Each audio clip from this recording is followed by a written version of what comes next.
একটু মনোযোগ দিয়ে শুনবেন, মুসা নবীর রাগ বেশি না কম? আজরাইলকে সওয়ার দিয়ে চোখের মনি উল্টা দেয়। এক দোকানদার রাস্তাত বসে কাঁদতেছে। মুসা কয়, কে রে রাস্তাত কান্দিস কে? দোকানের খবর কি? কয়, ফেরাউনের বাবুর্চি বাকি খাতে খাতে সব শেষ, আমার আর কিছু নাই, টাকা চালি দোকান তুলে দিবার চাই। মুসা আলাইহিস সালাম কয়, কে রে টাকা দিলি দোকান তুলে দিবি? হ্যাঁ, টাকা চালি কয় দোকান তুলে দিবি। তুই জানিস আমি কার দল করি? মুসা আলাইহিস সালাম বলতেছে, ও ভাই দোকানদার, ফেরাউনের বাবুর্চি কোথায়? ও যে যাচ্ছে, ওই যে দেখেন। তখন মুসা আলাইহিস সালাম ফেরাউনের বাবুর্চির সামনে যায়, এই টাকা দে। বাবুর্চি কয়, কে রে তোর মাথার টুপি মুখর দাড়ি, তুই হুজুর মানুষ এত জোর ঝাঁকি মারিস তার মারে? এই তুই জানিস আমি ফেরাউনের লোক? মুসা বলে, তুই জানিস আমি আল্লাহর লোক? তুই করিস ফেরাউনের দল, আমি করি আল্লাহর দল। এই কয়ে বাম হাতে এক চড় মারছে, এক চড়ই বাবুর্চি পড়ছে। এখন আপনারা বলেন, শয়তানের দলের ক্ষমতা বেশি না আল্লাহর দলের ক্ষমতা বেশি? আজরাইল এসে বলতেছে, ও আল্লাহ নেই মুসা, তোমার জান কবজ করবার চাই। মুসা বলতেছে, আয়। তো জান কবজ করবো, তো দূরে কেন? আজরাইল কয়, কে রে আমার ডাকে কে রে? আজরাইল যখন মুসা নবীর জান কবজ করার জন্য আসতেছে কাছে, তখন মুসা আলাইহিস সালাম যোগাযোগ করছে কার সাথে? ডাইরেক্ট আল্লাহ, তোমার কালিমুল্লাহ নবী আমি, আর আমাকে সালাম কালাম না দেয় সরাসরি জান কবজ করবার চাই, ওকে আমি শিক্ষা দিবার চাই। আল্লাহ কয়, তুমি ছোট মানুষ, কেমনি শিক্ষা দিবে? মুসা বলতেছে, বিসমিল্লাহ কয় একটা চড় মারবো, লাগলে তোমার শক্তি, না লাগলে তোমার শক্তি নাই, কারণ আমি তো চড় মারতেছি কার নামে? বিসমিল্লাহ এমন একটা চড় মারছে, আজরাইল চোখের মনে উল্টা গেছে। সেই মুসার সামনে ফেরাউন জিকির করতেছে, আনা রব্বুকুমুল আলা। মুসা নবী খালি হাত চুলকাই, তোর এখন কি চুলকাই? আল্লাহ ডাকতে বলে, মুসা রে, আমি আল্লাহ কেমন আছি জানবার চাও?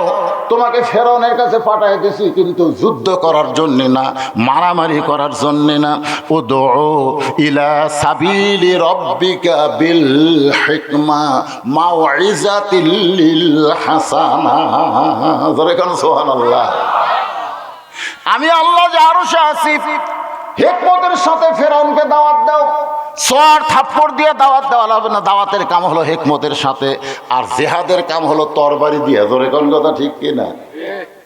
এবার মুসা আলাইহিস সালাম বলে, ফেরাউন, ও ফেরাউন, তুমি যে জিকির করতেছো আনা রব্বুকুমুল আলা, আসল জিকির কি তুমি জানো না? ফেরাউন কয়, আসল জিকির কি?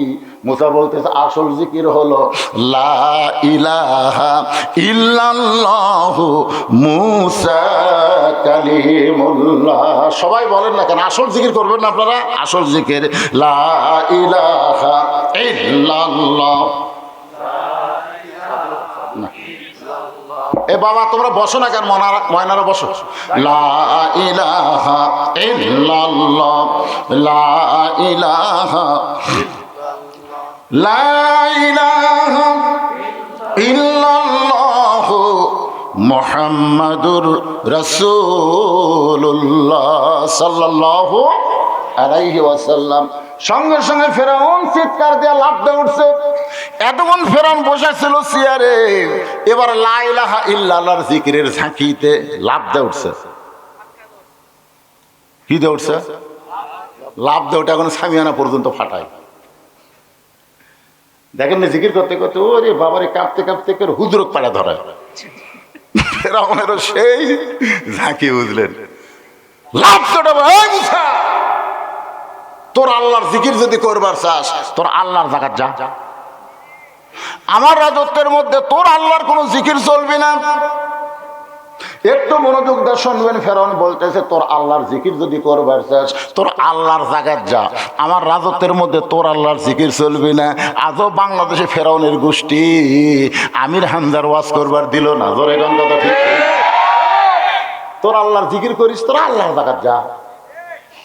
আমার এলাকায় তোর আল্লাহর জিকির, তার মানে যারা কোরআনের মাহফিল করতে দেয় না, 144 ধারা জারি করে, এরা আসলেই ফেরাউনের গোষ্ঠী। জোরে কোন কথা?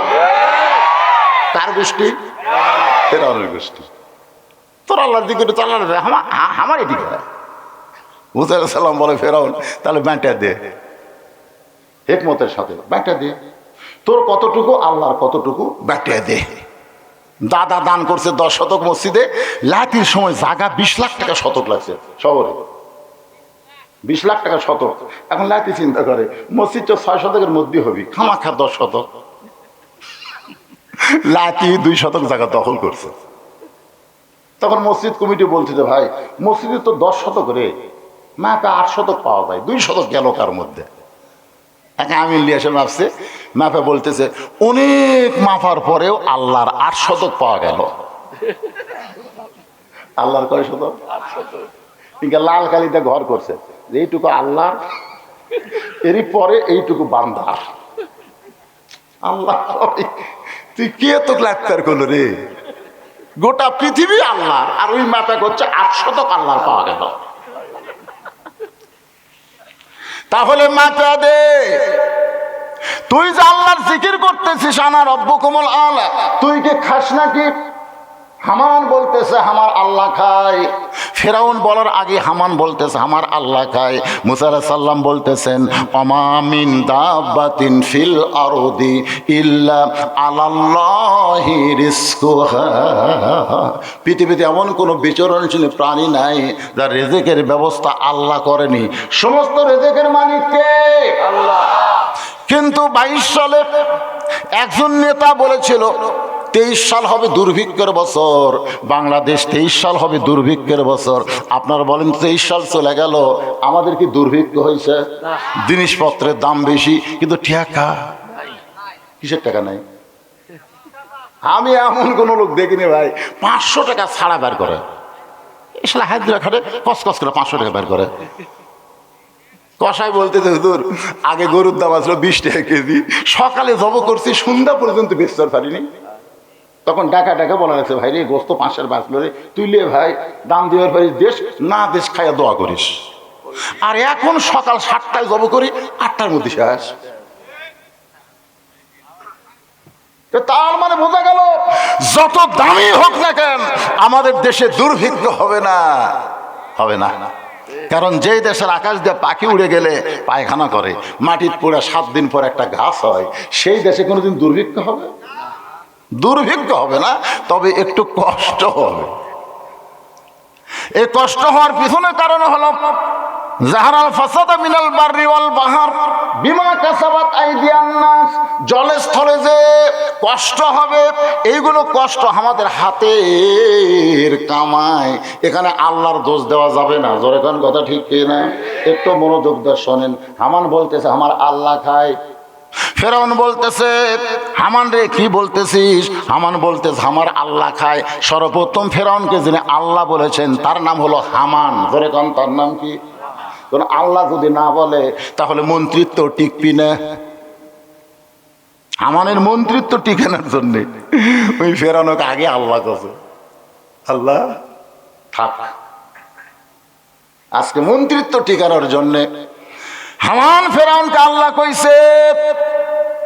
মুসা আলাইহিস সালাম চোখ গরম করে বলতেছে যে আল্লাহ খায় সে আল্লাহর বিপদ আছে, যদি বেশি খায় খাওয়ার একটা পরিমাপ আছে। আল্লাহ রাসূল বলেছেন তোমাদের ক্ষুধা লাগলে, খুব বেশি ক্ষুধা লাগলে তোমরা ক্ষুধাকে 3 ভাগ করবা। জোরে কোন কয় ভাগ করবা? আমরা আঙ্গুলের দিকে তাকান, ক্ষুধারে 3 ভাগ করা লাগবে। 1 ভাগ খাওয়া লাগবে, 1 ভাগ পানি পান করতে হবে, আর 1 ভাগ আল্লাহর জন্য ফাঁকা রাখতে হবে। এই তরিকায় যারা খায় তাদের কোনোদিন বুকের উপরে পেট উঠবে। আল্লাহর একজন ওলি ছিল, নাম হলো শেখ সাদী রহমতুল্লাহ আলাইহি। তিনি জানতে পারলেন ওই শহরের একজন হোটেলের মালিক নাকি বলেছে 1 মাস আমি ফ্রি খাওয়াবো, 1 মাস কোনো টাকা পয়সা দেওয়া লাগবে না, যার যা মনে চাই ফ্রি খাবে। শেখ সাদী চিন্তা করলো ফ্রি খাওয়ানোর মালিক হচ্ছে আল্লাহ, এই হোটেলের মালিক ফ্রি খাওয়ায়, এবার কেমন মালিক একটু দেখবার যায়। দূর থেকে তাকায় দেখতেছে শত শত লোক হোটেলের মধ্যে ঢুকতেছে কিন্তু বাড়ায় না। তিনি কাছে গিয়ে দেখলেন যে ওখানে লেখা আছে ফ্রি খাওয়ার দরজা। যেরকম কি খাওয়ার দরজা? সমানে খালি ঢুকতেছে, কত বড় হোটেল রে, সমানে মানুষ ঢোকে কিন্তু বাড়ায় না। তিনি বললেন না, এই দরজা দেখলে হবে না, একটা হোটেল গোটাল ঘুরে দেখা লাগবে। পিছন থেকে ঘুরবার যায় দেখে আর একটা দরজা আছে, সে দরজার নাম হলো পিটন খাওয়ার দরজা। একটা হলো ফ্রি খাওয়া আর একটা হলো পিটন খাওয়া। ওই ফ্রি খাওয়া পায়া এরা টুটি পর্যন্ত বসাছে, বুঝলেন, কি পর্যন্ত ফ্রি খাওয়া যায়। কিন্তু বার হওয়ার সময় দরজাতে একটা হিসাল দিয়ে একটা দারোয়ান দাঁড়িয়ে আছে, বার হওয়ার সাথে হাত ধরে এক চড় মারতেছে, এক চড়ে ঘুরে মেখে ঘুরে যা খাই দিলে সব বমি করতেছে। শেখ সাদি কয় তাহলে এই খাইয়া লাভ কি হলো? ফ্রি খাইয়া তো পিটন খাওয়া হলো, মাঝখান দিয়ে সব বমি হয়ে গেল রে। একবার পিটন খাওয়ার দরজা, আরেকবার ফ্রি খাওয়ার দরজা। কেউ কাউকে বলতেছে না ভাই ফ্রি খাওয়ার দরজা দিয়ে ঢুকিস না রে, পিটন খাওয়ার একটা দরজা আছে, কেউ বলতেছে না, কারণ সবাই ভাবতেছে হামুও খাসি তুইও খা। কিন্তু শেখ সাদি হলো আল ওলামা ওয়ারাসাতুল আম্বিয়া, ধরে এখন সুবহানাল্লাহ, আলেমদের দায়িত্ব আছে না নাই? শেখ সাদি রহমতুল্লাহ আলাইহি পিটুন খাওয়ার দরজা থেকে আবার ফ্রি খাওয়ার দরজা এসে দেখে সমানে মানুষ ঢুকতেছে। শেখ সাদি বলে আমিও ঢুকবো, কারণ আমার পেটেও খিদা আছে, তবে আমি খিদাকে 3 ভাগ করে খাবো। 1 ভাগ খাদ্য খাবো, 1 ভাগ পানি পান করবো, 1 ভাগ আল্লাহর জন্য ফাঁকা রাখবো। দারোয়ান তুমি যতই জোরে চর মারো না কেন, আমার খাদ্যটুকু পানি ডেঙ্গায় না হয় ফাঁকা জায়গা পুরা হবে, কিন্তু বমি, কারণ আমার খাওয়া থাকবে সবার নিচে, খাওয়া থাকবে কি তার উপরে পানি, তার উপর তুই চর মারবো, তোর চর দিয়ে আমার খাওয়া নয় পানির মধ্যে আছে গল গল করতে পারে, কিন্তু ফাঁকা জায়গা পুরে মুখ দিয়ে পারাবি না। আল্লাহ রাসূল শেখ সাদি রহমতুল্লাহ আলাইহি এই নবীর সুন্নতকে নিয়ে, নবীর তরিকা নিয়ে হোটেলের মধ্যে ঢুকলেন। ঢোকার সঙ্গে সঙ্গে 2টা হাত ধুইয়া তিনি দস্তরখানা নিজে থেকে বিছাই দিয়া, সে দস্তরখানা আগে যখন খাবার দিল, আল্লাহর নবীর সুন্নত হলো খাওয়াকে তুমি ছোট ছোট ঘাস করে মুখে দিও, বেশি বেশি করে চাবাবা, ঘাস হবে ছোট, চাবান হবে বেশি, যত বেশি চাবাবেন ওই দাঁতের মধ্য দিয়ে একটা রস বের হবে, ওই রসটার নাম হলো হজমি জারক। যারা চাবা চাবা খাবে তাদের পেপসি খাওয়া লাগবে না, একটা পেপসি খাবেন 40 টাকা, 30 টাকা ইসরায়েলের পকেটে যাবে, আর 10 টাকা বাংলাদেশে থাকবে। ইসরায়েলের একটা পেপসি খাওয়া মানে মুসলমানে রক্ত খাওয়া। কোকা কোলা গলা গলা ভিজাই রে, কোকা কোলা দিয়ে গলা ভিজাচ্ছে। কোকা কোলার মালিক হচ্ছে ইসরায়েল ইহুদি, ধরে কোন কথা ঠিক, কথা কথা মুসলমান। এই যে লিভার ব্রাদার্সের যা কিছু পাবেন, লাইভ বনকন, ইন্টারন্যাশনাল লাক্সন, যতগুলো আছে এই সবগুলো পণ্যের মালিক হচ্ছে ইহুদি। আপনি 1 টাকা করে কিনবেন, ইহুদি টাকা দিবেন, আর ইহুদি সেই টাকাতে গুলি কিনে মুসলমান ইসরায়েল ফিলিস্তিনকে মারতেছে, ধরে কোন কথা ঠিক কিনা? আজকের মাহফিলে আমরা যদি এই নিয়ত করি, আল্লাহ তোমার ইবাদত ঠিক মতো করবার না পারলো ইসরায়েলের পণ্য বয়কট করে দিলাম, বাংলাদেশের পণ্য নিব, ইসরায়েলের পণ্য নিব না, ভারতের পণ্য নিব না, ধরে কোন কথা ঠিক কিনা? ভারত 400 বছরের পুরাতন বাবরি মসজিদ ভাঙলো, সেই মসজিদে গতকাল রাম মন্দিরের উদ্বোধন করলো, ধরে কোন কথা, কথা বল না কেন? করেনি, গতকাল করেনি? 400 বছর যেখানে মসজিদ ছিল, যেখানে আমরা আল্লাহু আকবার কয়ে রুকু সেজদা করছি, যেখানে 5 ওয়াক্ত নামাজের আজান হয়েছে, সেই মসজিদ ওরা ভাঙ্গা দিয়ে সেই মসজিদের জায়গায় ওরা রাম মন্দির বানালো। ভারতে কি কোনো জায়গা নাই? কোন ভারতে কি জায়গা নাই? কিন্তু মসজিদ ভাঙ্গা রাম মন্দির বানালো কেন? ওরা বলে স্বাধীনতার সময় আমাকে সহযোগিতা করছে। স্বাধীনতার সময় আমাকে সহযোগিতা করা মানে বাংলাদেশকে ভারতের অঙ্গরাজ্য বানাবার চাচ্ছে, জনগণ কথা কথা কন না কেন? আজ থেকে নিয়ত করেন ভারতের একটা পণ্য আমরা কিনবো না, কথা কয় না, কথা কয় না, কিনেন।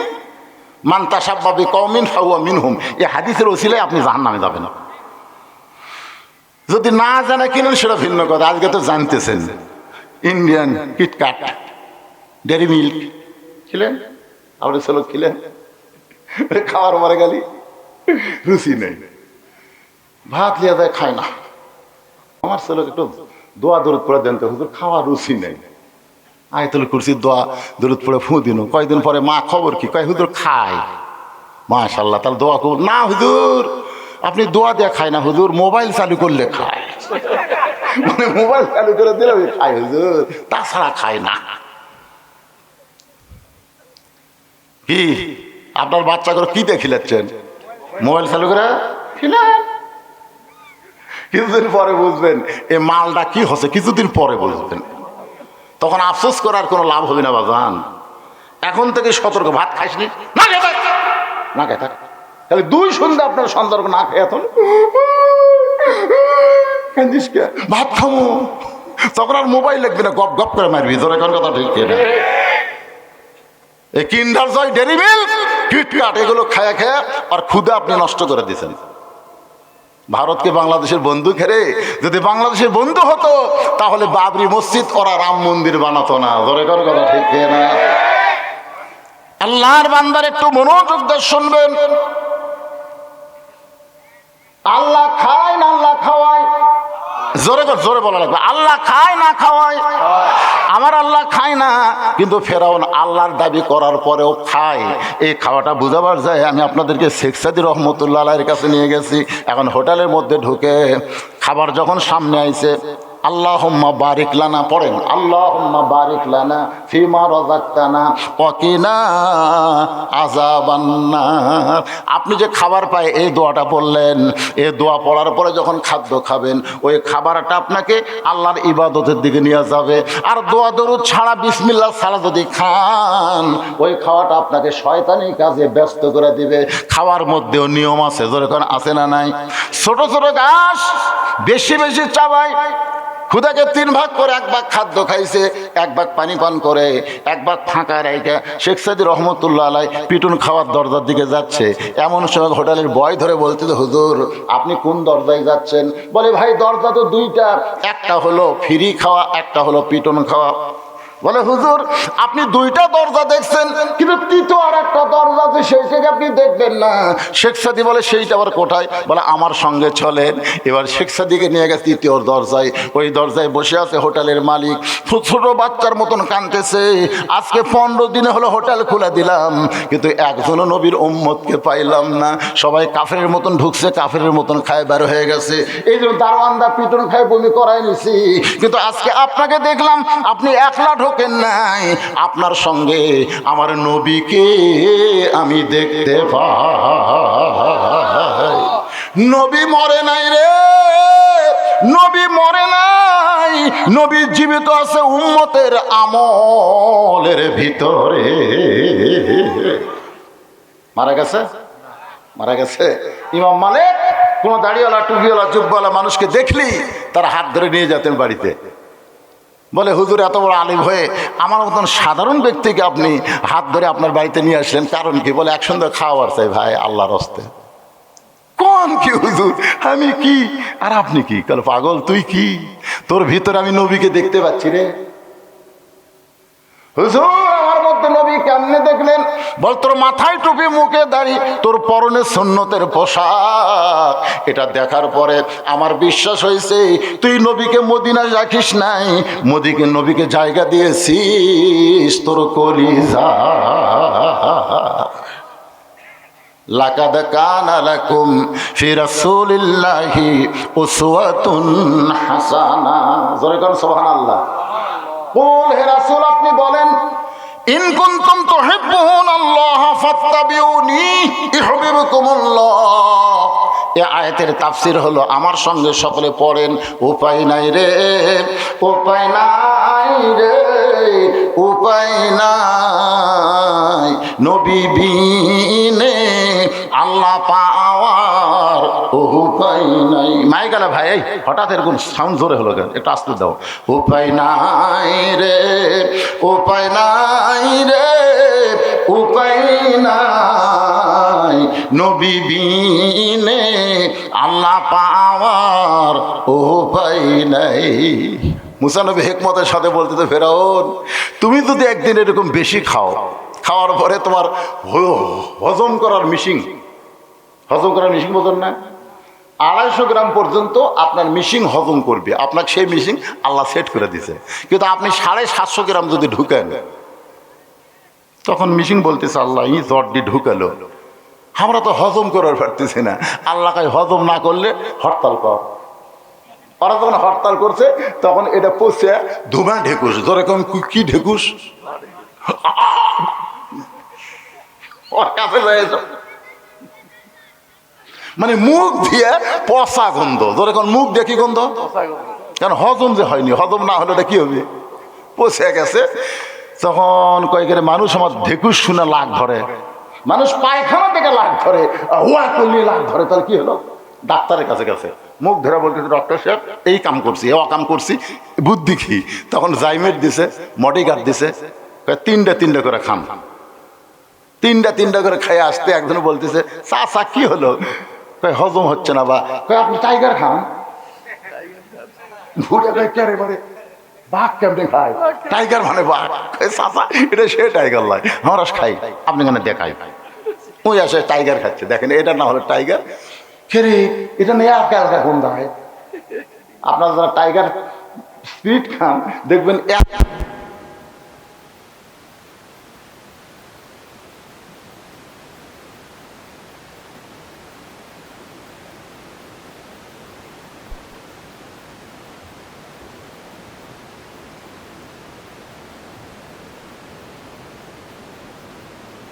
পাতলা পায়খানা।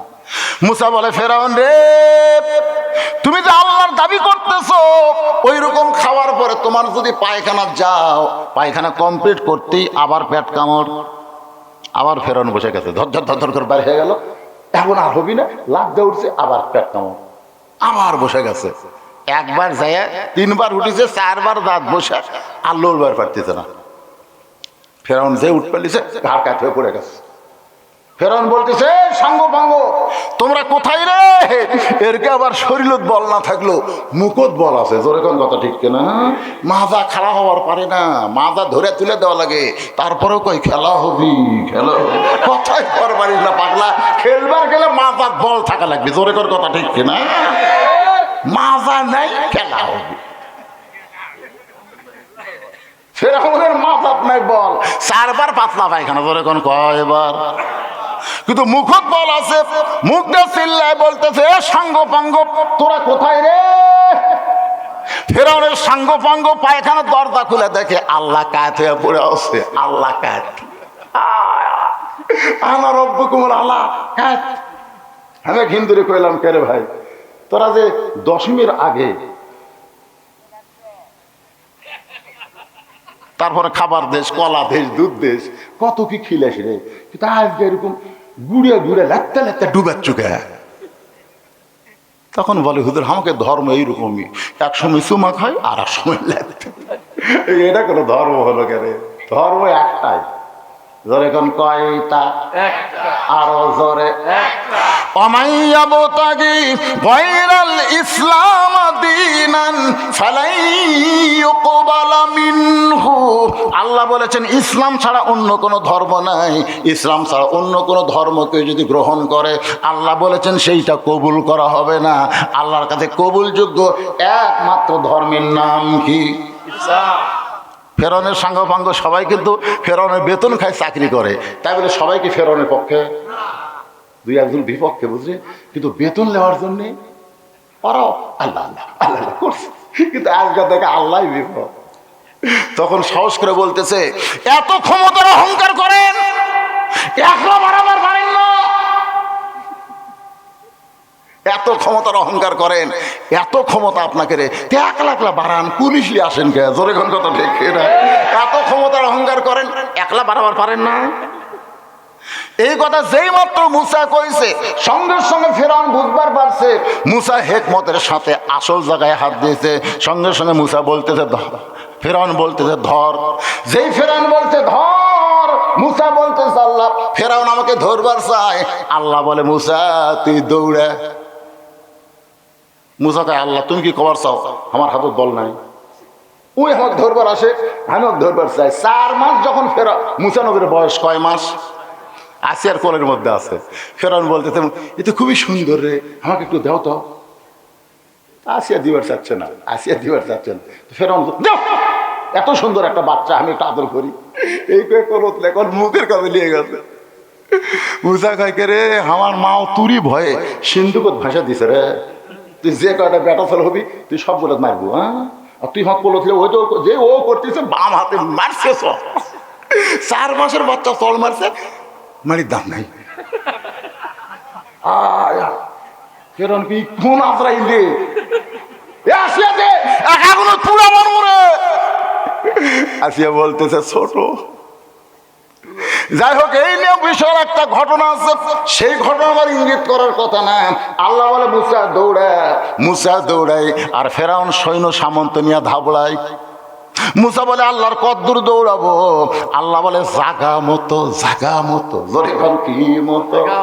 বাংলাদেশের মুসলমান আর কত দৌড়াবেন, জাগা মতো যাওয়া লাগবে। জোরে কোন ঠিক কি না? তিন দিকে ফেরাউনের সৈন্য, সামনে সাগর, সামনে হলো সাগর, তিন দিকে ফেরাউন সৈন্য নিয়ে দাঁড়ায় আছে। মুসা বলতেছে আল্লাহ সামনে সাগর, তিন দিকে ফেরাউনের সৈন্য সামন্ত, এখন আমি করব কি? আল্লাহ বলে নাসরুম মিনাল্লাহি ওয়া ফাতহুন কারীব ওয়াবাশশিরিল মুমিনিন। মুসা তাকায় দেখো 12 লাইন রাস্তা বানায় দিছি। মুসা নবী তাকায় দেখে সাগরকে আল্লাহ 12 লাইন রাস্তা বানায় দিছে। ওই সাগরের তলদেশে মুসা নবী যখন রাস্তা পায়, আল্লাহর শুকরিয়া তান 4 রাকাত নামাজ পড়ে। ওই 4 রাকাত নামাজ আল্লাহর এতই ভালো লাগছে, আল্লাহ লাইলাতুল মেরাজে নবীকে ডাক দাও, নবী গো ওই মুসা নবীর 4 রাকাত নামাজ আপনাকে আসরের 4 রাকাত হিসেবে দিয়ে দিলাম। আপনার উম্মতেরা আসরের 4 রাকাত নামাজ যখন জামাতের সঙ্গে আদায় করবে, মুসা নবীর সম পরিমাণ সওয়াব আমি আল্লাহ দান করে দিব। তাহলে 5 ওয়াক্ত নামাজ আমরা আদায় করব কার জন্যে? জবান খুলে বলেন কার জন্যে? এখন মাগরিবের 3 রাকাত নামাজ আদায় করলে আমাদের লাভটা কি হবে? এই কোরআন শরীফের মধ্যে আল্লাহ তাআলা একজন নবীর কথা বলেছেন, যেই নবীর নাম হলো ইয়াকুব নবী। জোরে কোন কি নবী? ইয়াকুব নবী। সবাই বলেন ইয়াকুব নবী বাস করিতেন কেনানে, সবার চাইতে ভালোবাসতেন ইউসুফকে। সুবহানাল্লাহ। ইয়াকুব নবীর কিন্তু 12টা সন্তান। যেরকম কয়টা? আর বউ হলো 2টা। কয় বউ? আল্লাহ তাআলা এই কোরআনে বউয়ের কথা যখন বলবার গেছেন, বউ রে দিলা আমরা বিয়ে করছি, এলাক বউ কয়। আপনারা কি কন? আল্লাহ কোরআনে যেখানে বউয়ের কথা বলছেন সেখানে প্রথম মাসনা বলেছেন। মাসনা মানে 2টা বিয়ে করো। 2টা বিয়ে করলে একটা আলাদা মজা হবে। এক বউ খেপে গেলে আর এক বউয়ের কাছে যাবেন। কিন্তু একটা হলে খুব বিপদ ভাই। ওই ভাত দিলে আছে, না দিলে নাই। বেশি কথা বলে নারী নির্যাতনের আইনত ফেলে দেবে। তোর এখন কথা ঠিক কেন? এই জন্য এক বউ আলাদা খুবই কষ্টে আছি ভাই। আল্লাহ কি কম বোঝে না বেশি বোঝে? এই জন্য 2টার কথা প্রথম কইছে। পারলে 3টা কর, পারলে 4টা কর। যদি না পারো ঘোষ, তাহলে একটা নিয়েই ধৈর্য ধরে থাক। তাহলে ইয়াকুব নবী বিয়ে করছেন 2টা। ধরে কোন কয়টা? আল্লাহ নবীর এমন কোন সাহাবী নাই যেই সাহাবী একটা বিয়ে করছেন। আল্লাহ এমন কোন নবী নাই যেই নবী একটা বিয়ে করছেন। খালি একজন নবী একটা বিয়ে করছে, বউ না পাওয়ার কারণে। সেই নবীর নাম হলো আদম নবী। কারণ বিয়ে কাকে করবে, যাকে বিয়ে করবে সেটাই তার সন্তান হবে। ধরে কোন ঠিক কিনা? আর কোন নবী একটা বিয়ে করে নাই, নবীর কোন সাহাবীরা একটা বিয়ে করে নাই। কিন্তু আমাদের বাংলাদেশে নারী নির্যাতন আইন হওয়ার কারণে মনে আশা থাকলেও কিন্তু আমরা পারতেছি না। আমাদের দেশের সব নারী বিশারদ গুলো বলবে এই মৌলবীরা 2টা বিয়ে করছে, 2টা বিয়ে করছে রে পাগলা। তোর গেলা কাল রাত্রে ওয়ার ডিউটি মারবার ভাই। ইয়াকুব নবী 2 বিয়ে করছে। জোরে কোন কয় বিয়া? এক বইয়ের পেট থেকে আল্লাহ 10টা সন্তান দান করেছে, আরেক বইয়ের পেট থেকে 2টা সন্তান দান করেছেন। ইয়াকুব নবী নির্জনে বসে আল্লাহর কাছে বলতেছে, আল্লাহ আমার 2টা সন্তান এত ভালো, এই 10টা এত খারাপ কেন হয়ে গেল? আল্লাহ ডাক দিয়ে, ইয়াকুব রে, সন্তান ভালো মন্দ বাপের কারণে নয়, সন্তান ভালো মন্দ হয় মায়ের কারণে। তোমার যে 2টা সন্তান ভালো তার মা ভালো, যে 10টা সন্তান খারাপ তাদের মা খারাপ। আজকে আপনার প্রমাণ পেয়ে গেলেন। এই যে সন্তানগুলো রাস্তাঘাটে ঘুরতেছে, তবারক নেওয়ার সময় আসবে, এটা কিন্তু সন্তানের দোষ না, এটা হলো ওর মায়ের দোষ। এখন কার দোষ? বাবা আনন্দে মাতিয়া সাগরে ভাসাইয়া, আনন্দে মাতিয়া সাগরে ভাসাইয়া, সেই যে চইলা গেল ঘুইরা এলো না। মাজন ধরিয়া উদরে কতই কষ্ট করে, 10 মাস পরে পায় প্রসবের বেদনা। এমন দরদি ভবে কেউ হবে না আমার মা, মা গো।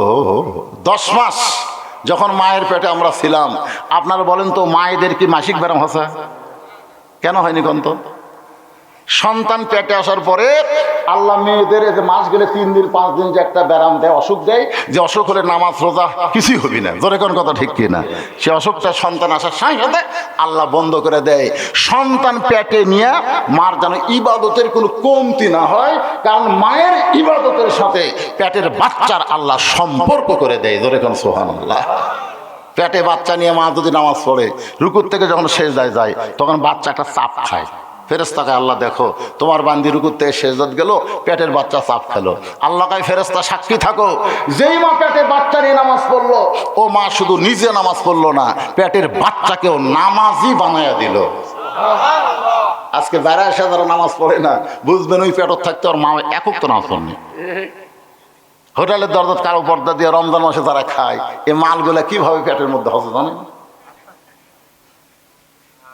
ওই সারা বছর আর খিদে নেই, রমজান মাস হলে ওর এত খিদে বাড়ে। আমার তাই হুজুর 11 মাস আমার খিদে কম, কিন্তু রোজার মাসে এত খিদে লাগে। এগুলো তোর মা বাসে আছে, কয় আছে, যা মার কাছে যা, মায়ের কাছে কি আর যাস না কেন? যায় খালি বল যে 11 মাস আমার খিদে কম, রোজার মাসে খিদে বেশি কেন? ওই দা মা বলছে, মা 11 মাস আমার খিদা কম, কিন্তু রোজার মাসে এত ক্ষুদা খেন। মা বলতেছে তোর দাদি এই সর্বনাশ করছে। তুই যখন হাত পেটত আসলি, তখন তোর দাদি বলছে, বৌমা রোজা রাখবা না, রোজা রাখলে পেটের বাচ্চা শুকে যাবে, খালি তোকে তাজা খাওয়ার জন্যে তোর দাদির কারণে আমি রোজার মাসে খাসি রে। এই যে রোজার মাসে খাওয়ার কারণে তুই পেটের মধ্যে খাওয়া শিখছু। তো রোজার মাসে যে মায়ের পেটত খাই, সে বেড়ায় এসে না খায় থাকবি? আজকে যেই কয়টা ছেলে রমজান মাসে রোজা রাখে না, বুঝবেন ওর মাও পেটত রোজা ছিল না। একটা খ্রিস্টান নেপোলিয়ান বলেছে, ভালো একটা সন্তান যদি চাও, তাহলে ভালো একটা বাপের দরকার। কথা বল না কেন? আমি যদি ভুল করে আপনার লোকমা দেবেন না? ভালো একটা সন্তান যদি আমরা চাই, তাহলে ভালো একটা কিসের দরকার? আজকে সেই মাগুলো আমাদের নষ্ট হয়ে যাচ্ছে। আমার মায়েরা যারা পর্দার অন্তরে বসে আছেন, মা আপনারা মনে করতেছেন হুজুর যেই নামাজের ওয়াজ শুরু করলো, আমাদের কি কোনো ওয়াজ করবে না? আমি প্রত্যেকটা মাহফিলে মেয়েদের কিছু না কিছু ওয়াজ করি, জোরে কোন ঠিক কিনা? এই জন্য দেখবেন সব বক্তার ওয়াজে মেয়েরা না আসলেও বগুশেদের ওয়াজে কিছু মেয়েরা আসে, যে হুজুর আমাদেরকে ফাঁকি দিবে না। মায়েরা শোনেন, যারা পর্দার অন্তরে বসে আছেন, গভীর রাত্রে নবীর মেয়ে ফাতেমা হযরত আলীকে বুকের মধ্যে নিয়ে কাঁদতেছে। আলী বলে, ফাতেমা কান্দার কারণ কি? বলে, কান্দার কারণ হলো আমি আল্লাহর কাছে দোয়া করেছি, আল্লাহ আমার দোয়া কবুল করেছেন। আলী বলে, ফাতেমা রে তুমি কি পাগলি নাকি? আল্লাহ যদি তোমার দোয়া কবুল করে থাকে তাহলে তুমি আনন্দ করো। ফাতেমা বলে, স্বামী কি দোয়া কবুল করেছে আপনি কি জানেন? আলী বলে, কি দোয়া কবুল করেছে? ফাতেমা বলতেছে, আমি সবসময় আল্লাহকে বলতাম, আল্লাহ আমি পর্দার মধ্যে আছি, পর্দার মধ্যে আমার মৃত্যু দিও। আল্লাহ তাআলা আমার দোয়া কবুল করেছে, পর্দার ভিতরে আমাকে মৃত্যু দিবে। বাংলাদেশের নারীরা পর্দার মধ্যে মরে না, কিন্তু মরার পরে পর্দা হয়। জোরে কোন ঠিক না? বাংলাদেশের মেয়েরা মাথার চুল বেচা খায়, জানেন? এই মুরব্বী কি হলো রে? কি এই বাবা কি হলো রে? আর কি আছে? আচ্ছা ঠিক আছে, থাক, অসুবিধা হচ্ছে না তো আর কিছু। মনোযোগ দর্শনে বাংলাদেশের মেয়েরা জীবিত একটা মুরব্বী উঠছে, দেখছে আর কাম পাইনি, একটা মুরব্বী উঠছে, আবার ধরবার আর এক মুরব্বী গাছ, তাহলে হবি তাই। হ্যাঁ, আল্লাহু শাফি আল্লাহু মাফি। আল্লাহ কোরআনে বলেছেন, অনুনাজ্জিলু মিনাল কুরআনি মা হুয়া শিফাউ ওয়া রাহমাতুল লিল মুমিনিন। ওই জায়গায় ওকে শোয়ানোর ব্যবস্থা করেন। এই যে বসবিও না? আচ্ছা ঠিক আছে, না বসলো, আপনি একটু একটু একটু ধৈর্য ধরেন। এ কোরআনকে আল্লাহ তাআলা যাবতীয় রোগের ঔষধ হিসাবে নাজিল করেছে, সুবহানাল্লাহ বলেন। আর সেই কোরআনের মাহফিলে এসে উনি অসুস্থ হবেন না। আল্লাহর রাস্তায় বিশ্বাস করেন, আল্লাহ ওনাকে সুস্থ করে তোলে। কথা বিশ্বাস করেন না ভাই আপনারা? এটা কোরআনে আছে না নাই? অনুনাজ্জিলু মিনাল কোরআনি মা হুয়া শিফাউ ওয়া রাহমাতুল লিল মুমিনিন। আমি যে গুরুত্বপূর্ণ কথা বলতেছি, বাংলাদেশের মেয়েরা পর্দার ভিতরে মারা যায় না মরার পরে পর্দা হয়? মরার 4 দিন আগে মাথার চুল বেঁচে খাচ্ছে। 1 টাকা কাঁচা টাকার ওজনে চুল দিলে 120 টাকা দেয় পারে। আমি জানি না যে মাইকের চুলের এত দাম। এরা সেই চুল বেচা খাচ্ছে, আর মরার পরে ওর মাথাতে আবার মেয়েদের কাপড় কয়টা? ধর এখন কয়টা? পুরুষের মতোই কিন্তু 3টা, আর 2টা কাপড় মেয়েদের বেশি। একটা হলো সিনা বাঁধ, আর একটা হলো মাথা বাঁধ। যেরকম একটা হলো সিনা বাঁধ, আর একটা হলো মাথা বাঁধ। এই সিনা, এই বুকের খুবই দাম বাড়ে, এই জন্য মেয়েরা বুক ঢাকা চলা লাগবে। যেরকম ঠিক কিনা? আর এখন কতগুলো মেয়ে আছে, ওরে বাবা রে, হাই টেরাকলে দাঁড়াচ্ছে মাইয়া মাই, সারা জীবন শরীর দেখাতে, আর ভোটরটা বরকা পরিছে। রে ভাইয়া ভাই, দেখছেন ওই বোরকা করে ভোট আছে। এক ছোট বাচ্চা আদর করে কলত নিয়েছে, গরিবের এক বাচ্চা ভোট নেওয়ার জন্য কি বুদ্ধি শালা করে, যে কলত নিয়েছে বাচ্চা দিতে পেশাব করে। ওকে আবার সবসময় ভিডিও করতে বুঝলেন, যে কলত নিয়েছে বাচ্চা কয় শালা মাগি, তুই তো কলত নেওয়ার লোক নয়, তুই ভোটের যখন কলত নিয়েছ মারিয়ে দিতে ভাই, চ্যাপচার করে মেরে দিতে। আর একটা হলো এই যে মমতা, ই ফেল করার পর আমি 4 রাকাত নামাজ পড়ছি ভাই।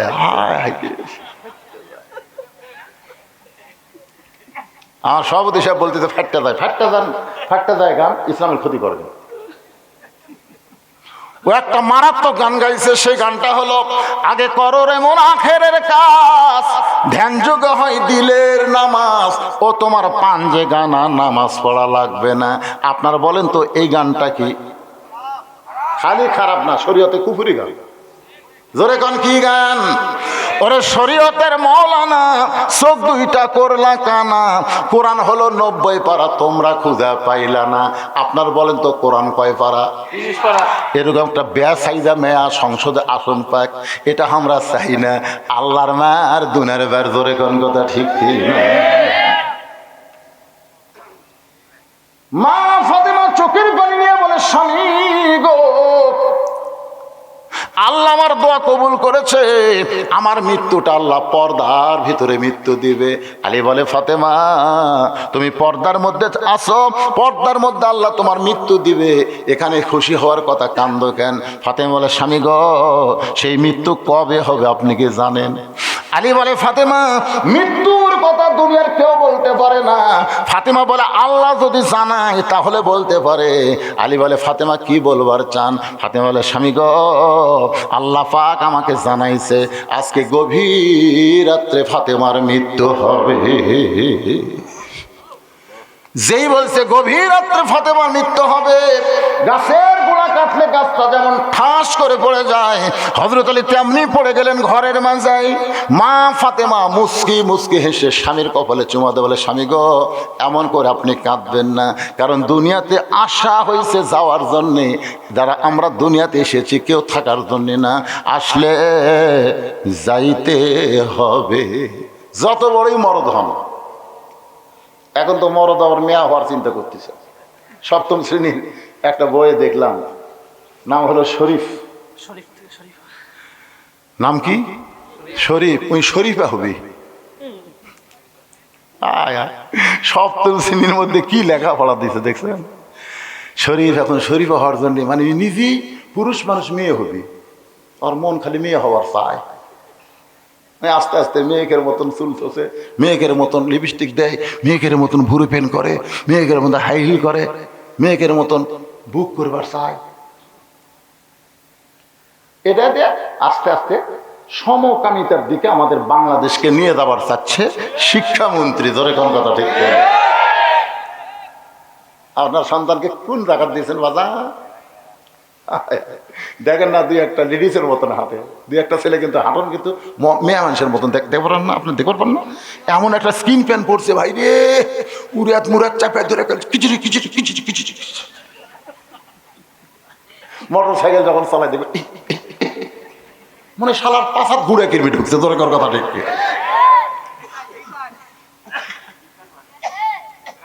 একটু মনোযোগ দিয়ে শুনবেন, শরীফ যদি শরীফ হওয়ার চাই তাহলে শরীফাও কিন্তু শরীফ হওয়ার চেষ্টা করবে, জোরে কোন কথা ঠিক কিনা? দেখবেন কতকগুলা মেয়ে পুরুষের মতন পোশাক পরে পুরুষের মতন চলাফেরা করতে চায়, আবার কতকগুলা পুরুষ মানুষ মেয়েদের মতন মাথার চুল ধোছে, কানের দুল পড়ছে।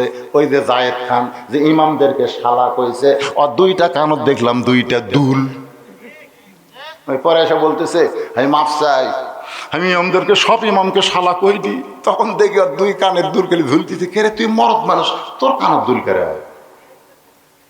আপনার দেখেন না কতগুলো ছেলে হাতে চুরি দিয়ে বেড়ায়, কে রে মরদ মানুষ তুই কে চুরি রে? মরদ মরদের মতন হওয়া লাগবে, জোরে কোন কথা ঠিক কিনা? মরদের মতন হওয়া লাগবে। কি বলতেছিলাম একটু মনোযোগ দেন। মাগরিবের 3 রাকাত নামাজ আদায় করলে আমাদের লাভটা কি, আমাদের জানার অধিকার আছে না নাই?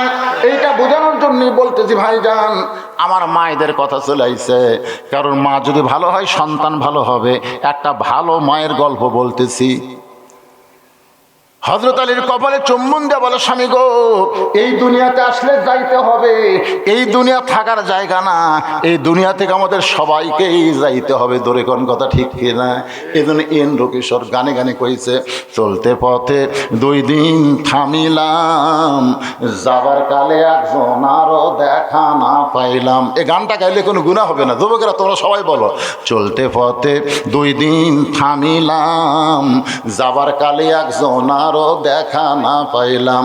ও আমার সাদের মালা যাই রে ছিঁড়ে, রইব না আর বেশি দিন তোদের মাজারে। ডাক দিয়াছেন আল্লাহ আমারে, রইব না আর বেশি দিন তোদের মাজারে। থাকবেন দুনিয়াতে, থাকবেন, যাওয়ার দরকার আছে না নাই? কি হয়ে যাবেন, কি হয়ে? আল্লাহ কোরআনে বলেছেন, ইয়া আইয়ুহাল্লাযীনা আমানুত্তাকুল্লাহা হাক্কা তুকাতিহি ওয়া লা তামুতুন্না ইল্লা ওয়া আনতুম মুসলিমুন। মুসলমান হয়ে যদি যাইতে চায় তাহলে নামাজ নিয়ে না নামাজ ছাড়া? নামাজ নিয়ে খালি কবরের মধ্যে যদি যান ভাইয়া, মুনকির নাকির আসে প্রথম প্রশ্ন করবে, মান রব্বুকা, তোমার রবকে? আপনি কয়া লাগবি, আপনি নামাজ খাড়া হয়ে যাবে। নামাজ বলবে মুনকির নাকির সারা জীবন কষ্ট করে কবরতে একটু ঘুমাচ্ছে, আর তার প্রশ্ন করতেছিস মান রব্বুকা। এই লোকটা, এই যে লোকটা তুই মান রব্বুকা প্রশ্ন করতেছিস, এই লোকটা সারা জীবনে কয় ওয়াক্ত নামাজ পড়ছে? মুনকির নাকির বলতে আমাকে তো ক্যালকুলেটর নাই। তো ক্যালকুলেটর নাই তো প্রশ্ন করিস কারা? আচ্ছা সারা জীবনে কয় ওয়াক্ত পর ভালো না, কয় রাকাত পড়তে জানিস? তা তো আমরা জানি না। তাহলে শোন, আমি ওনার নামাজ, যাকে তুই মান রব্বুকা প্রশ্ন করতেছিস, আমি হলাম তার নামাজ। প্রথমে মসজিদে গিয়ে নিয়ত করার পরেই আলহামদুলিল্লাহি রাব্বিল আলামিন, রুকুতে গিয়ে বলেছে সুবহান রাব্বিয়াল আযীম, সিজদাত গিয়ে বলেছে সুবহান রাব্বিয়াল আলা। যে রব রব করে দুনিয়া থেকে কবরে আইলো, আবার তাকে রব সম্পর্কে প্রশ্ন করিস কেন?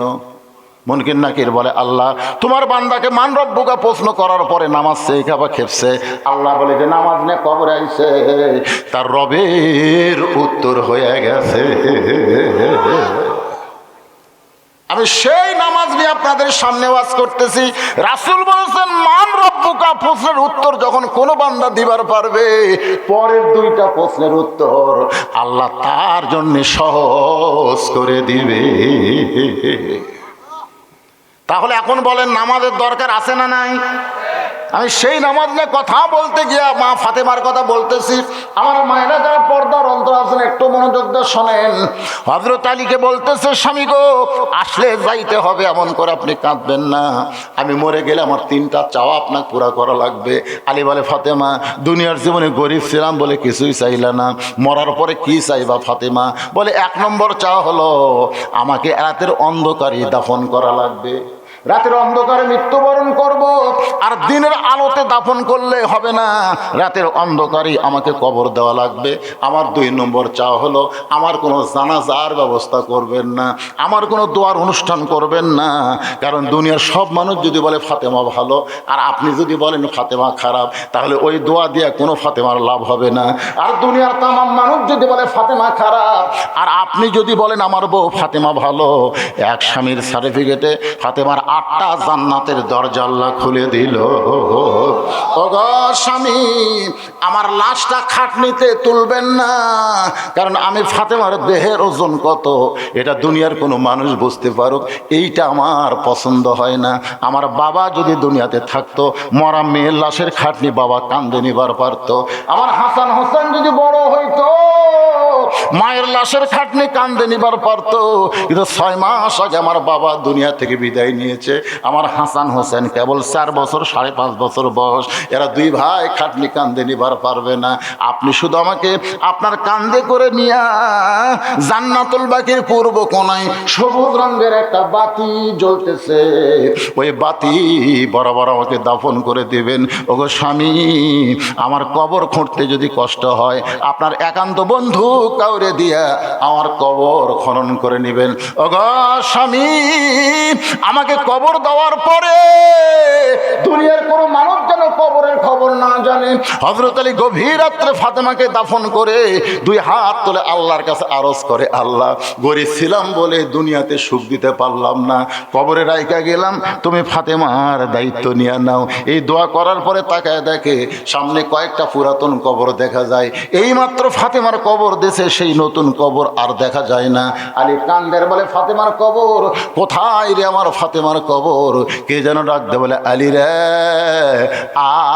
আর খুঁজিস না, আর খুঁজিস না রে আলী, ফাতেমার কবর তুই স্বামী হয়েও দেখতে পারবি না।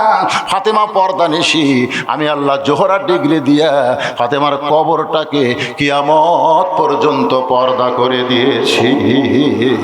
আমার যে মায়েরা পর্দার অন্তরে শুনতেছেন, মা, আপনাদের নামাজের চাইতেও পর্দার গুরুত্ব বেশি। পর্দা যদি না থাকে মা, একটা ইবাদত আল্লাহর দরবারে কবুল হবে না। এই কারণে আল্লাহ কোরআনে পর্দাকে ফরজ করে বললেন, ওয়াকরনা ফি বুয়ুতিকুন্না ওয়ালা তাবাররাজনা তাবাররুজাল জাহিলিয়াতিল উলা। আল্লাহু আকবার। হচ্ছেন, আমি যখন টেজে উঠছি তখন 10টা কেবল বাজতেছে, 10 মিনিট কম 12টা, 12 মিনিট কম 12টা, কখন বাজে 12টা। 12টার পরে 23 তারিখ থাকবে না, 24 তারিখ হইয়া যাবে সোনার মাইনা। আমার দাওয়াত দিয়েছেন 23 তারিখে না, তাই বলে মনে করেন না যে মাগরিব এশার নামাজ না বলে আমি চলে যাবো, সেই বক্তা আমি না। আগামীকাল পর্যন্ত বাঁচার গ্যারান্টি নাই ভাই রে, কোনো গ্যারান্টি আছে? 1 তারিখ আমার অ্যাক্সিডেন্ট হলো, 1 তারিখে গাড়ি ভাঙ্গে গুঁড়ে, ট্রাকও মারছে, বাসও মারছে। এরই মধ্যে আল্লাহ চ্যাপটা করে বেঁচাতে হতে পারে। আমি গাড়ির দিকে থেকে কই, যেভাবে গাড়ি ভাঙলো আমার বুদ্ধি খালি আর 16 1 আনা ভাঙতো, আমার অবস্থা শেষ। আমার এই অ্যাক্সিডেন্টের খবর আমার মায়ের কাছে একজন ভুল করে দিয়েছে, বলছে আপনার ছেলে অ্যাক্সিডেন্ট করছে। যদি বলতো আপনার ছেলের গাড়ি অ্যাক্সিডেন্ট করছে, তাহলে আমার মাও কিন্তু এরকম হতো না। যেই শুনছে আমি অ্যাক্সিডেন্ট করছি, সাথে সাথে স্ট্রোক। আমার মা স্ট্রোক করলো সাথে সাথে। হ্যাঁ, আমার মা আর বাঁচলো না। 25 তারিখে, ডিসেম্বরের 25 তারিখে আমার মা দুনিয়া থেকে বিদায় নিল। বাজান, একটু মনোযোগ দিয়ে শুনবেন। যে ওয়াজটা আমি ধরছি কমপ্লিট না করে যদি এখান থেকে চলে যায়, আপনাদের মনের মধ্যে কষ্ট থাকবে। হয়তো হুজুর আগামী বছর দাওয়াত দেওয়ার চেষ্টা করতেছে। আগামী বছর তো দূরের কথা, আগামীকাল পর্যন্ত কোনো গ্যারান্টি। এই যে সিংড়া আইছি, সিংড়া থেকে বাড়ি যাবো তার কোনো গ্যারান্টি নাই। বউ আমার কানে কানে কয় আবার কিন্তু আওয়ামী লীগ, দেখে শুনে ওয়াজ করবেন, ধরা যেন পড়েন না। আমি কইলাম বউ রে, পুলিশ ধরার চিন্তা করিস না রে, আজরাইল ধরার চিন্তা কর। মুসলমান আর্ধেক ইমান চাই পুলিশ ধরার চিন্তায়। পুলিশ ধরার চিন্তা করবো কেন? পুলিশ ধরবি চোর ডাকাত, ধরে কোন কথা ঠিক কিনা? ভালো মানুষ পুলিশ ধরে বারে, কি এক বিপদ হয়ে গেল।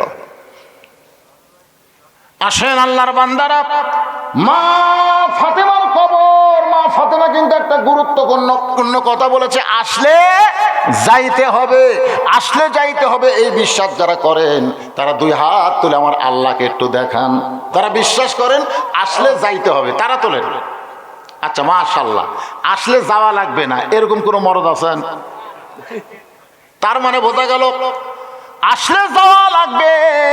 কিন্তু ফিলিস্তিনের একজন মা তার দুইটা সন্তান চলে যাওয়ার পরে মুস্কি মুস্কি হাসতেছে। সাংবাদিক গিয়া বলে, মা আপনার দুইটা সন্তানকে ইসরায়েল ইহুদিরা গুলি করে হত্যা করলো, এরপরেও আপনি কেন হাসতেছেন?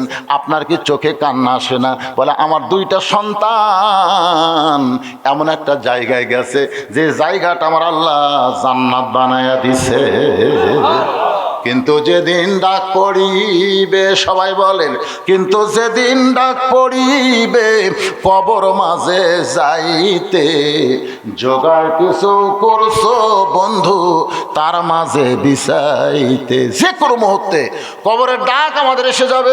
এই জন্য নবীর তিন ঘর মাদ্রাসা, যেই ঘরে সরকারি কোনো সাহায্য নাই, সরকারি কোনো বেতন নাই, আপনারা যেটা দান করবেন আল্লাহ তাআলা আপনাদের রিজিকের মধ্যে এই মাদ্রাসা চালানোকে বাজেট করেছে। ধরে কোন সুবহানাল্লাহ।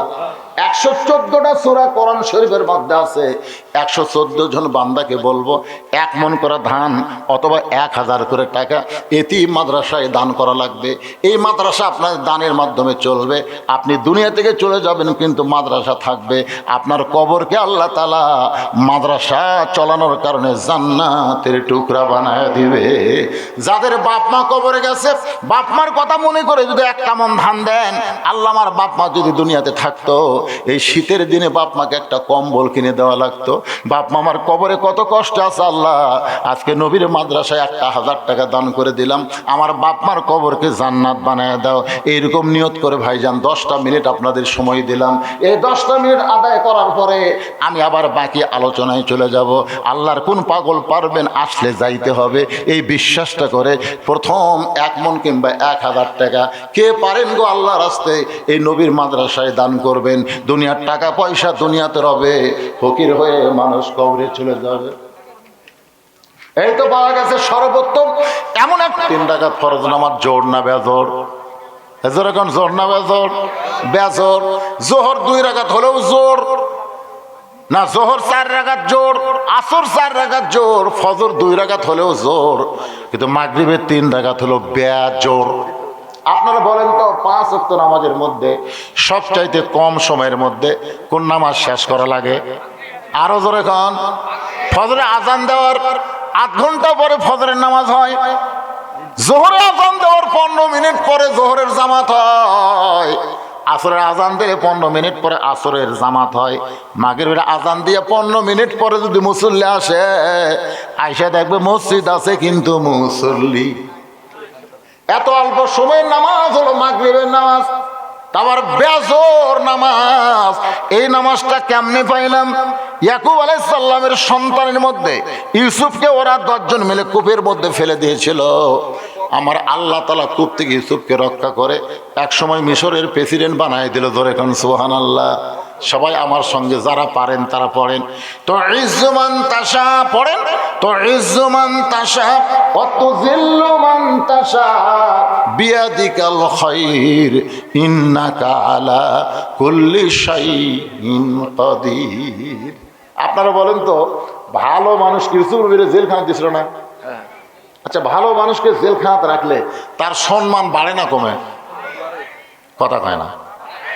কোন চোর ডাকাত মার্ডার কেসের আসামি জেলখানা থেকে যদি বের হয়, জনগণ তাকে সালাম দেয়, টাকা দিয়ে তুই বাড়াছ রে, তোর ফাঁসি হওয়ার কথা ছিল। কিন্তু কোন আলেম যখন জেলখানা থেকে বের হয়, আপনারা বলেন তো তার দাম বাড়ে না কমে?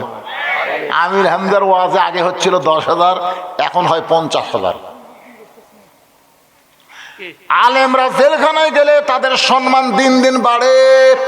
বাংলাদেশের একজন আলেম হাসপাতাল জেলখানায় মারা গেল, অথচ গোটা পৃথিবীর মধ্যে তার জানাজার নামাজ সবচাইতে বেশি হলো। পৃথিবীর এমন কোন মুসলিম দেশ নাই যে দেশে কোরআনের পাখির জানাজা হয় নাই। আর বাংলাদেশে এমন কোন উপজেলা নাই যে উপজেলার মধ্যে আল্লামা সাইদি হুজুরের জানাজা হয়নি। ধরে কোন কথা ঠিক না?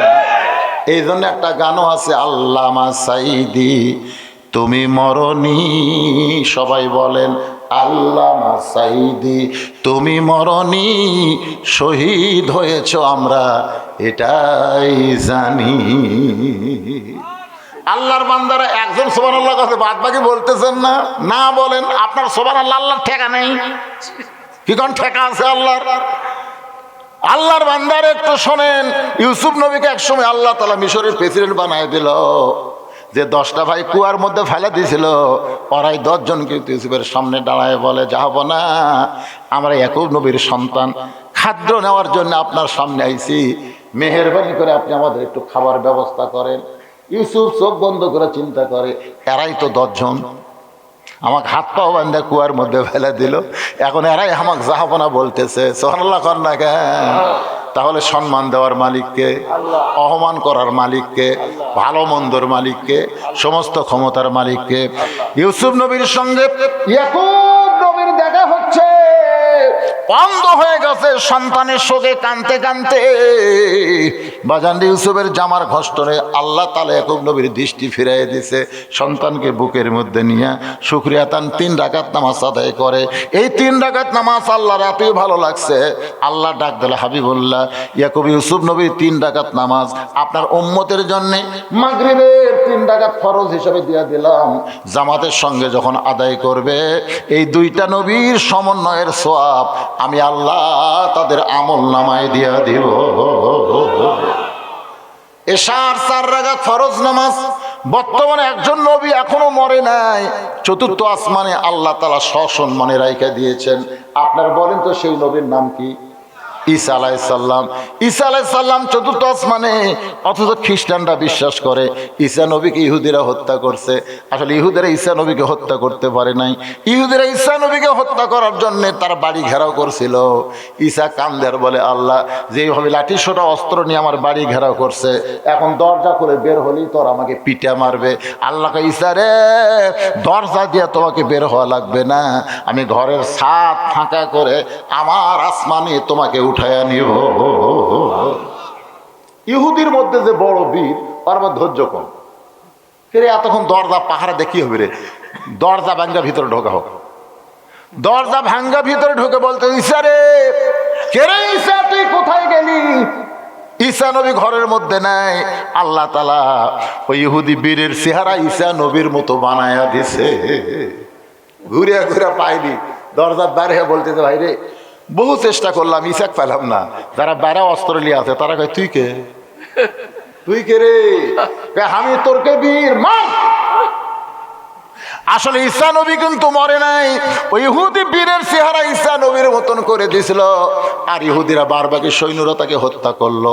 বর্তমানে ঈসা আলাইহিস সালাম 4র্থ আসমানে সসম্মানে রয়েছে। ধরে কান সুবহানাল্লাহ।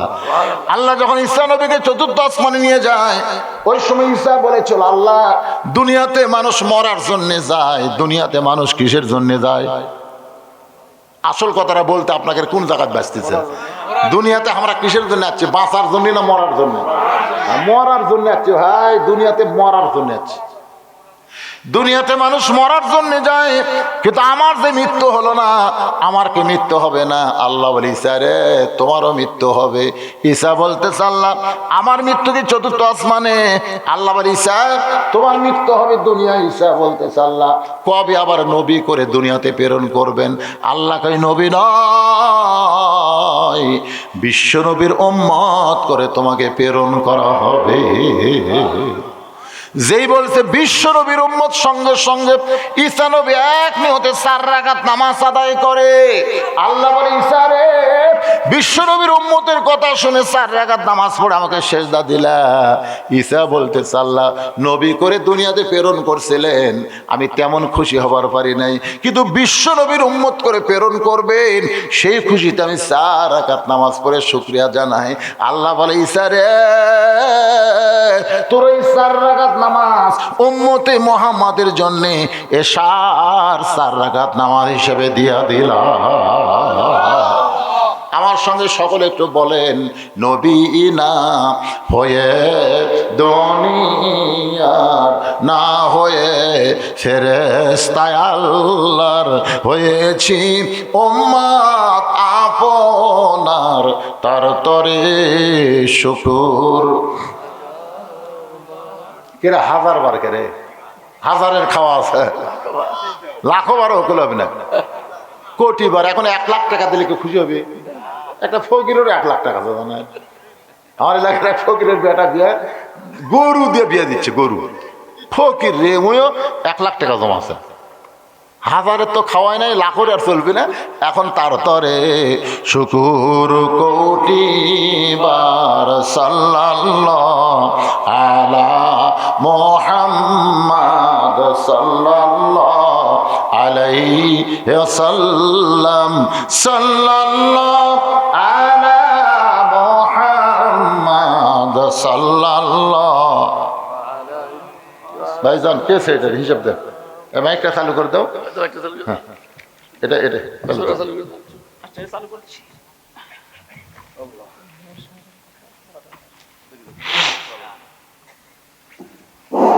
আলহামদুলিল্লাহ, আমরা প্রধান বক্তার মুখ থেকে অনেক অনেক মূল্যবান কথা শুনলাম।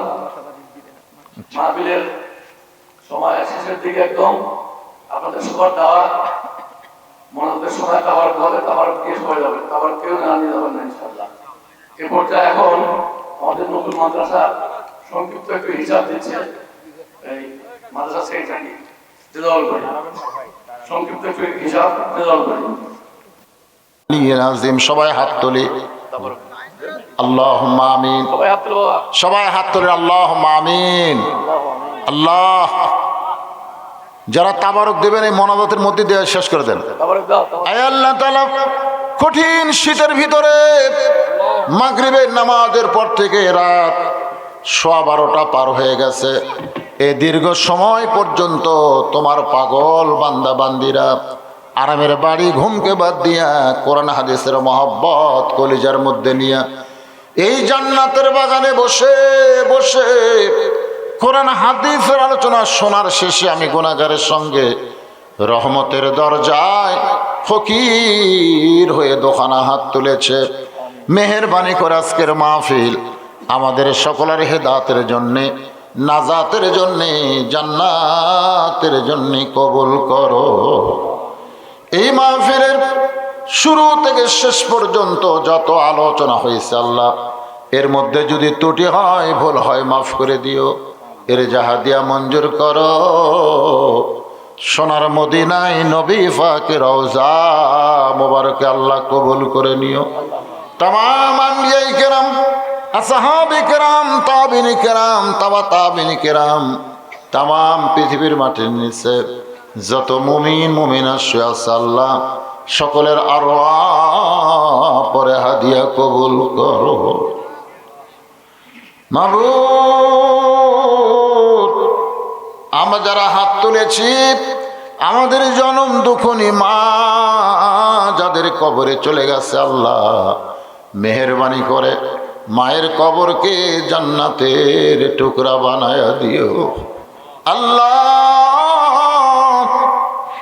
আমি সহ আমরা যারা বাবা হারে এতিম হয়ে গেছে আল্লাহ, বাড়িঘর সবই আছে, কিন্তু আমাদের বাপ যাদের কবরের ঘরে চলে গেছে আল্লাহ, মেহেরবানি করে বাবার কবরটাকে জান্নাতের টুকরা বানিয়ে দাও। আমাদের দাদা দাদি, নানা নানি, আত্মীয় স্বজন, শ্বশুর শাশুড়ি যাদের কবরে গেছে আল্লাহ, কবরবাসীদের তুমি মাফ করে দাও আল্লাহ। ফাটকল মাদ্রাসাকে কিয়ামত পর্যন্ত কবুল করে নাও আল্লাহ। এ মাদ্রাসার মহব্বতে, নগদে, বাকিতে যারা দান করেছে আল্লাহ, সকলের দানগুলোকে জান্নাতের বিনিময় হিসেবে কবুল করে নাও। বিশেষ করে মেয়র সাহেব 50,000 টাকা 10,000 ইট দেওয়ার কথা বলেছে। আল্লাহ তারা বিশাল দানকে আল্লাহ জান্নাতের বিনিময় হিসেবে কবুল করে নাও। কমিশনার সাহেব 5,000 টাকা, এছাড়া অনেকে 5,000, 2,000, 1,000, 500, 1 মণ 2 মণ করে ধান দান করেছে। আল্লাহ সকলের দানগুলোকে আল্লাহ জান্নাতের বিনিময়ে কবুল করে নাও। আল্লাহ আমার মা বোনেরা পর্দার অন্তরালে বসে বসে ওয়াজ শুনেছে, আবিদা সালিহা পর্দানিশি কবুল করে মা ফাতেমার চরিত্র দান করো। আমি সহ আমরা যারা অসুস্থ অবস্থায় হাত তুলেছি আল্লাহ সুস্থতার নিয়ামত দান করে দাও। কত মানুষের জানাজার নামাজ আমরা পড়েছি, এই 2 হাতে কত কবরে আমরা মাটি দিয়েছি। একদিন আমরা সবাই মরে যাব, যেদিন আমাদের মৃত্যু হবে দিনটা যেন জুমার দিন হয়, মাসটা যেন রমজান মাস হয়। ইমানের সাথে ইজ্জতের সাথে এই দুনিয়া থেকে বিদায় নেওয়ার কালে আমাদের জবানে জারি করে দিও লা ইলাহা ইল্লাল্লাহু মুহাম্মাদুর রাসূলুল্লাহ সাল্লাল্লাহু আলাইহি ওয়াসাল্লাম। আসসালাম।